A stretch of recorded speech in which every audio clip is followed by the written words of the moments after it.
In part one, we looked at blues structure from the point of view of the right hand on a keyboard, and then we bluesified the chords we've been using, simple triads, by turning them into sevenths, after which we analysed one of the great blues riffs involving chords 1, 4 and 1, 7 from the point of view of the left hand, and translated that over to harmonica.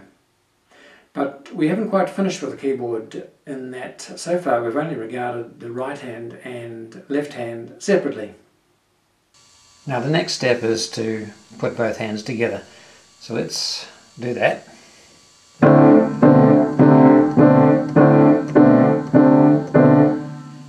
You'll notice that that sounds reasonably okay, even though I'm just playing the 1-7 in the right hand throughout, which suggests really that the riff has a chord 1 feel right through it, even though I'm playing chord 4 as part of it. You can think of the chord 4 as a passing chord, and it doesn't destroy the 1 chord feel. So it's just essentially chord 1 throughout those bars.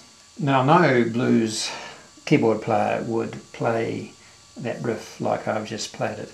They would syncopate it. Syncopation is accenting the offbeat, or putting accents in unexpected places, at least according to the tradition of classical music. And so they would play the riff like this.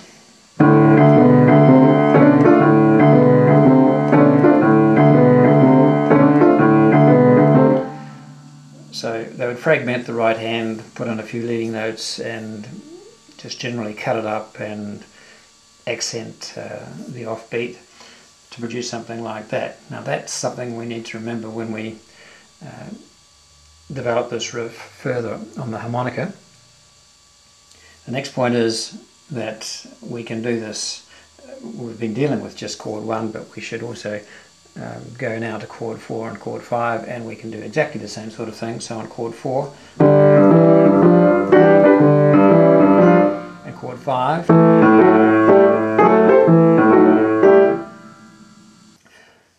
so that completes the process of providing a complete blues accompaniment.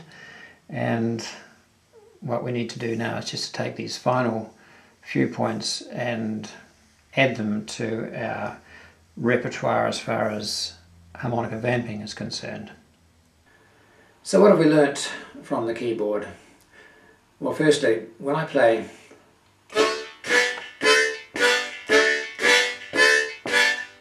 although it sounds like I'm playing 3 different chords there, I'm actually playing something that really has a chord 1 feel throughout.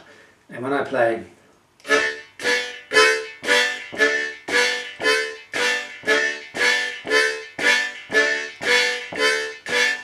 effectively, that's 4 bars all on chord 1. The next thing, when I was playing the keyboard, I was playing the keynote in the bass, and that helped to fatten up the sound. Is there some way we can fatten up the sound on the harmonica? Because at the moment these chords sound fairly thin. Well, there is. We can give the chords some wide chord character. Now, wide chords I've discussed in another video. And essentially we spread our mouth over more holes and tongue block the central holes. In this case, what we want to do is make sure that we sound the bottom hole, both drawing and blowing, so that we get a fatter sound. The difference is subtle, but I hope you can hear it.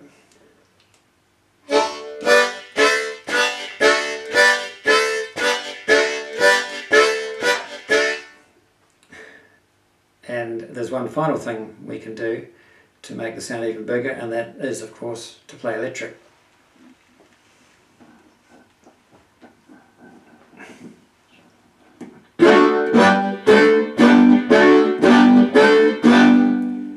So we're approaching the big sound of the keyboard now.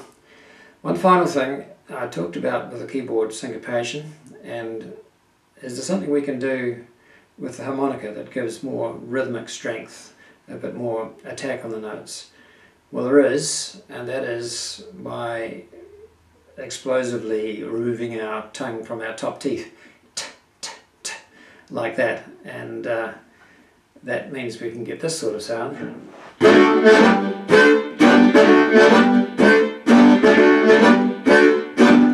Giving a little bit of extra rhythm there, a little bit more rhythmic interest. All these things help to make a sound that approaches that of a keyboard or a guitar.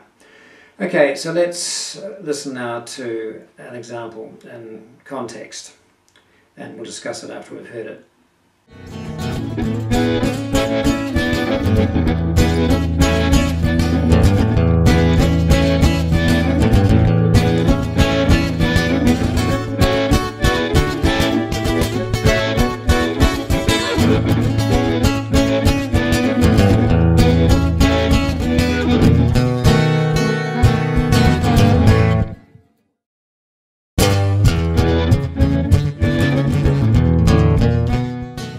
Now the thing to note there, aside from the faster pace of the riff, is this sudden appearance of chord 4 using the riff that we've been discussing.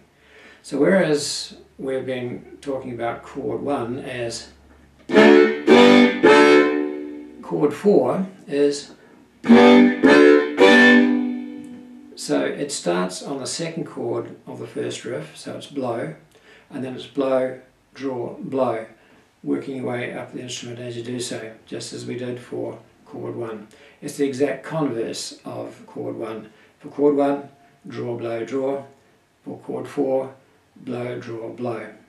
It's not exactly equivalent to the chord 1 riff, but unless we're being particularly musically picky, we can probably get away with it. So in part 3 we'll continue to look at some more contextual examples and also some other styles of power vamping.